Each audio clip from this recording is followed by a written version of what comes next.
ایمان والو،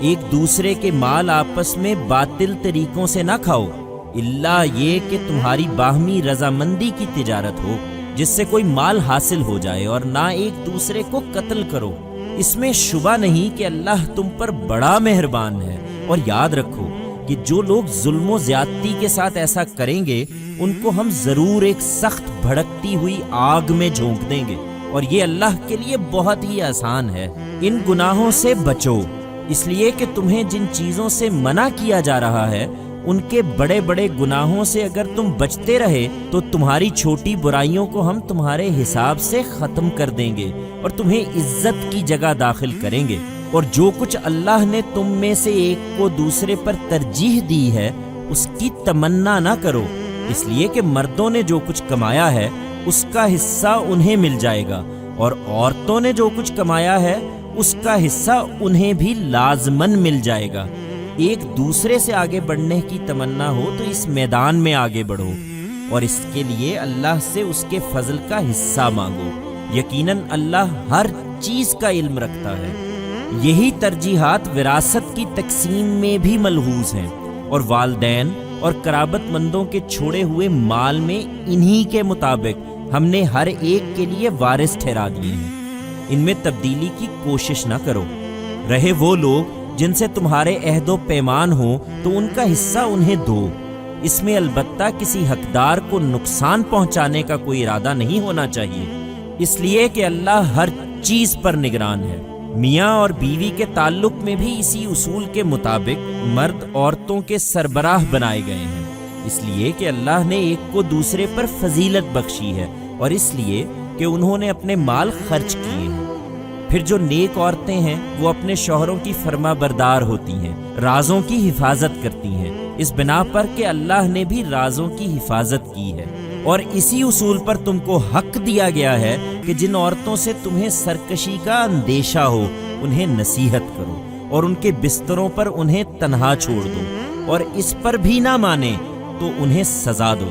پھر اگر وہ تمہاری بات ماننے لگیں تو ان پر الزام کی راہ نہ ڈھونڈو، بے شک اللہ بہت بلند ہے، وہ بہت بڑا ہے۔ اور اگر اس کے بعد بھی صورتحال بہتر نہ ہو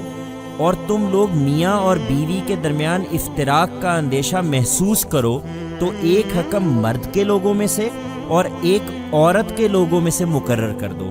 اس سے توقع ہے کہ اگر میاں اور بیوی دونوں اصلاح چاہیں گے تو اللہ ان کے درمیان موافقت پیدا کر دے گا، بے شک اللہ علیم و خبیر ہے۔ اور تم سب اللہ کی بندگی کرو اور اس کے ساتھ کسی چیز کو شریک نہ ٹھہراؤ،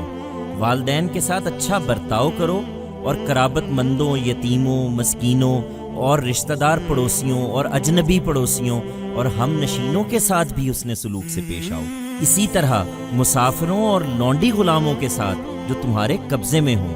اللہ ان لوگوں کو پسند نہیں کرتا جو اتراتے اور اپنی بڑائی پر فخر کرتے ہیں، جو خود بھی بخل کرتے اور دوسروں کو بھی اسی کا مشورہ دیتے ہیں، اور اللہ نے اپنے فضل میں سے جو کچھ انہیں دیا ہے اسے چھپاتے ہیں۔ ایسے ناشکروں کے لیے ہم نے ذلیل کر دینے والا عذاب تیار کر رکھا ہے، جو اپنے مال لوگوں کو دکھانے کے لیے خرچ کرتے ہیں اور نہ اللہ کو مانتے ہیں اور نہ قیامت کے دن پر ایمان رکھتے ہیں۔ ان کا ساتھی شیطان ہے، اور حقیقت یہ ہے کہ جس کا ساتھی شیطان بن جائے تو وہ بہت ہی برا ساتھی ہے۔ ان کا کیا نقصان تھا اگر یہ اللہ پر اور قیامت کے دن پر ایمان لاتے اور اللہ نے جو کچھ انہیں بخشا ہے اس میں سے خرچ کرتے، اور حقیقت یہ ہے کہ اللہ ان سے خوب باخبر ہے۔ اللہ کسی کی ذرہ برابر حق تلفی نہ کرے گا، اور کسی کی ایک نیکی ہوگی تو اسے کئی گنا بڑھائے گا،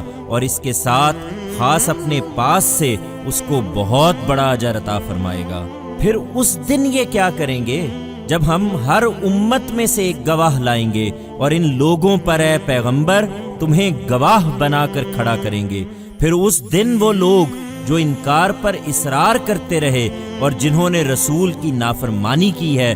تمنا کریں گے کہ کاش زمین ان پر ان کے سمیت برابر کر دی جائے، اور وہاں وہ اللہ سے کوئی بات بھی چھپا نہ سکیں گے۔